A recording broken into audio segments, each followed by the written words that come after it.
નમસ્તે બાળ મિત્રો, કેમ છો? મજામાં ને? આજે આપણે પાઠ 8 એટલે કે રાજા કા હિસ્સા. તો બાળકો, આપણે નાનપણથી અત્યાર સુધી રાજા અને રાણીની વાતો તો સાંભળતા આવ્યા છીએ. આપણને ખબર છે કે નાનપણથી આપણને આપણા મોટા લોકો એમ જ કહેતા કે એક હતો રાજા અને એક હતી રાણી, અને બસ ત્યારથી કહાની ચાલુ થતી હતી. તો બાળકો, ચાલો આજે આપણે કંઈક એવી જ એક રાજા અને રાણીની કહાની જોશું, અને તેની સાથે તેને પ્રજા જોડાયેલી છે, અને એ પ્રજા એટલી દુઃખમાં છે, કઠિનાઈમાં છે, અને એ રાજા એ દુઃખ અને કઠિનાઈ કેવી રીતના દૂર કરે છે તેના વિશે આપણે બાળકો જોઈશું. તો ચાલો જોઈએ પાઠ 8 राजा का हिस्सा. राजा भोज बड़े प्रजावात्सल्य थे. वे स्वयं राज्य में घूम घूम कर प्रजा की कठिनाइयों को देखते और उन्हें यथासंभव दूर किया जाता था. એટલે કે છે કે રાજા ભોજ છે એ ખૂબ જ પ્રજાને પ્રેમ કરતા હતા, અને તેની પ્રજાને ખુશ રાખવા માટે તે રાજ્યમાં દરેક જગ્યાએ એટલે કે આખા ગામમાં ફરી ફરી અને લોકો સુધી પહોંચતા હતા, અને તેની કોઈ પણ કઠિનાઈઓ હોય, તેના દુઃખ હોય, તેને તે દૂર કરવાનો ખૂબ જ પ્રયત્ન કરતા હતા. एक दिन राजा अपनी रानी के साथ रथ पर सवार होकर राज्य का भ्रमण कर रहे थे. એટલે કે છે એક દિવસ રાજા તેની રાણી સાથે રથ એટલે કે ઘોડાગાડી છે તેના ઉપર બેસીને તે રાજ્યમાં ફરવા નીકળે છે. वे राजधानी से बहुत दूर निकल गए. એટલે કે તે પોતાના રાજ્યમાંથી ઘણા દૂર નીકળી ગયા હતા. उन्होंने देखा कि एक खेत में एक किसान हल जोत रहा है. એટલે કે છે કે રાજા જોવે છે કે એક કિસાન એટલે કે એક ખેડૂત છે પોતે પોતાના ખેતરમાં શું કરે છે, હલ છે એ હલાવી રહ્યો હોય છે, એટલે કે ખેતર જોતી રહ્યો હોય છે. મગર ઉસકે हल में एक ही बैल है. दूसरे बैल के स्थान पर उसकी स्त्री हल खींच रही है. એટલે એ જોવે છે ત્યારે એને ખબર પડે છે કે આમાં તો બે બળદની જરૂર પડે, પણ ત્યારે એકમાં એક બળદ હોય છે અને બીજામાં પોતાની સ્ત્રી હોય છે. राजा भोज ने रथ को रोका और किसान के पास जाकर कहा, भले आदमी, तुम ये क्या अत्याचार कर रहे हो? भला कहीं स्त्री को भी हल जोता जाता है? એટલે રાજા ભોજ પોતાનો રથ રોકી દે છે અને કિસાન પાસે જઈને કહે છે કે ભલા માણસ, તું આ શું અત્યાચાર કરી રહી છો તારી સ્ત્રી ઉપર? ક્યાંય એવું જોયું છે કે બળદની જગ્યાએ પોતાની સ્ત્રીને આ ઉપર અત્યાચાર કરે? આવું કે સાંભળ્યું છે? એવું રાજા ભોજ કિસાનને કહે છે.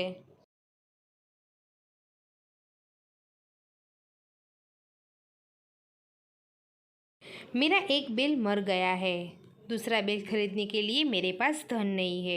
अगर खेत न जोतूं तो मैं खाऊंगा क्या? यह कहकर किसान पुनः अपने कार्य में लग गया. એટલે કે છે એ રાજાને જવાબ આપે છે કે ભાઈ, મારો એક બળદ છે એ મરી ગયો છે, અને બીજો બળદ ખરીદવા માટે મારી પાસે પૈસા એટલે કે ધન નથી. તો હું જો આ ખેતરમાં કામ નહીં કરું તો હું શું ખાઈશ, મારી પત્ની શું ખાઈશ? એમ કહીને ખેડૂત પોતપોતાના કાર્યમાં પાછો લાગી વળે છે. ઉસે ક્યાં પતા થા કે ઉસસે બાત કરને વાલા કોણ હૈ. એટલે કે ખેડૂતને ખબર નથી કે આ રાજા ભોજ છે એવું. રાજાને કહા, અરે ભાઈ જરા સુનો તો. એટલે રાજા કહે છે, પણ ભાઈ મારી વાત તો સાંભળ. जो कहना है मेरे साथ चलते चलते कहो, मेरा काम क्यों रोकते हो? કિસાનને કહા. એટલે કે છે રાજાને કહે છે કે તમારે ભાઈ જે કાંઈ કહેવું હોય તે મારી સાથે કામ કરતાં કરતાં બોલો, કે મારું કામ શું કામ રોકો છો? એવું કિસાન કહે છે રાજાને. राजा भोज उसके साथ साथ चलने लगे. अपने काम के प्रति किसान की लगन देखकर राजा भोज बहुत प्रभावित हुए. वह बोले, भले आदमी, इस प्रकार तो तुम्हारी पत्नी थक जाएगी और थकावट की वजह से वो कोई दूसरा कार्य नहीं कर सकेंगी. એટલે કહે છે કે રાજા જ્યારે આવી સાથે કિસાન વાત કરે છે એટલે રાજા એકદમ ખુશ થઈને એની સાથે ચાલી ચાલીને વાત કરે છે અને કહે છે કે ભલા માણસ, તારી પત્ની આગળ તું આવું બધું કામ કરાવે છે જેના કારણે તારી પત્ની થાકી જશે અને તે બીજા કોઈ કાર્ય કરી નહીં શકે. કિસાન બોલા, તો ફિર તુમ હી બતાઓ મેં ક્યાં કરું? કિસાન કહે છે, તો તમે જ કહો હું શું કરું? રાજાને કહા, તુમ મેરે સાથ ચલો. એટલે કે છે રાજા કહે છે કે તું મારી સાથે ચાલ. મેં અપના એક બેલ તુમે દેતા હું. હું તને મારું એક બળદ આપું છું.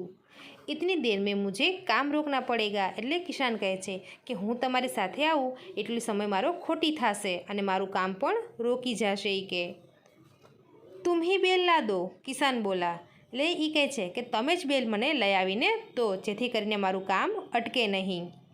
अच्छा ऐसा करो, तुम अपनी पत्नी को रथ के पास भेज दो, वह मेरी पत्नी से बेल ले आएगी, तब तक मैं तुम्हारा हल में जोतूंगा, राजा ने कहा। એટલે કે છે સારું, તું જે કે એમ તારી પત્નીને મારા રથ પાસે મોકલી દે, ત્યાં મારી પત્ની છે તે બેલ લઈ આવશે, ત્યાં સુધી હું તારું કામ આ કરીશ, તારી પત્નીને ત્યાં જવા દે। કિસાન इस बात पर राजी हो गया। किसान आ बात सांभળી અને એકદમ खुश થઈ જાય છે। राजा भोज हल में जूत गए और किसान की पत्नी रथ के पास चली गई। એટલે કે રાજા ભોજ છે એ હલ લઈને ખેતરમાં કામ કરવા લાગે છે અને કિસાનની પત્ની છે એ રથ પાસે ચાલી જાય છે। उसने रानी को सारी बात बता दी। એટલે કે રાજાએ જે વાત કરી હતી તે બધી જ વાત તેને રાણીને કહી દીધી। रानी ने पूरी बात सुनकर कहा, तुम्हारा बेल तो कमज़ोर होगा, वह हमारे बेल के साथ नहीं दे सकेगा, इसीलिए तुम दोनों ही बेल ले जाओ। એટલે કહે છે કે રાણી આ બધી વાત સાંભળી અને કહે છે કે પહેલાંથી જ તારો એક બેલ એટલે કે બળદ કમજોર છે, એટલા માટે તું એક બેલ નહીં, તું બે બળદ લઈ જા, એટલે જ કે તારા આ કમજોર બળદ સાથે અમારો આ બળદ કામ નહીં કરી શકે, એટલા માટે તું આ બે બળદ લઈ જા। કિસાન કી પત્ની दोनों बेल लेकर खेत पर पहुंची। એટલે કે છે કિસાનની ઘરવાળી છે એટલે કે પત્ની છે એ બંને બળદ લઈને પહોંચે છે ખેતર ઉપર। કિસાન बहुत प्रसन्न हुआ। एकदम खेडूत છે એ एकदम खुश થઈ ગયો। राजा भोज ने कहा, अगर कभी कोई दिक्कत हो तो मेरे पास आना, कहकर राजा भोज ने उसे अपना परिचय दिया। तो किसान बहुत शर्मिंदा हुआ। એટલે કે જ્યારે આ બધી વાત કરે છે ત્યારે રાજા ભોજ કહે છે કે તને ક્યારેય પણ તકલીફ કે દિક્કત થાય તો તું મારી પાસે આવજો, એમ કહીને રાજા ભોજ પોતાનો પરિચય આપે છે। ત્યારે કિસાનને ખબર પડે છે કે આ તો રાજા છે અને તેને મારી આટલી બધી મદદ કરી અને પોતે એકદમ દુઃખદ અને શર્મિંદા અનુભવે છે।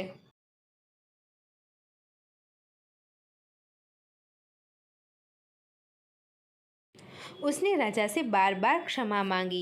એટલે કે છે કે કિસાને રાજા પાસે એક વખત નહીં પણ ઘણી વખત માफ़ी मांगी। राजा प्रसन्न होकर वापस चल गए। राजा एकदम खुश થઈને પાછા પોતાના રાજ્યમાં ચાલ્યા જાય છે। इस बार उस किसान के खेत में बहुत अच्छी फसल हुई। એટલે કહે છે કે આ વખતે કિસાનના ખેતરમાં ખૂબ જ સરસ મજાના પાક ઉગ્યો હતો। उसका आश्चर्य का ठिकाना ना रहा जब उसने देखा कि खेत की में जितने हिस्से को राजा भोज ने जोता था उसमें मोती उगे थे। એટલે કે છે કે જ્યારે જોવે છે તેનો ખુશીનો એકદમ ઠિકાનો ન રહે છે અને જેટલા ભાગમાં રાજા ભોજે ખેતી કરી હતી ત્યાં ખૂબ બધા મોતીઓ ઉગ્યા હતા।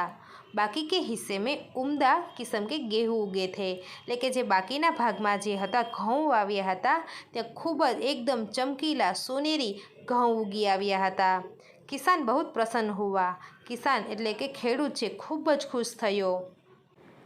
किसान ने सारे मोती इकट्ठे किए और राजा भोज के पास जा पहुँचा।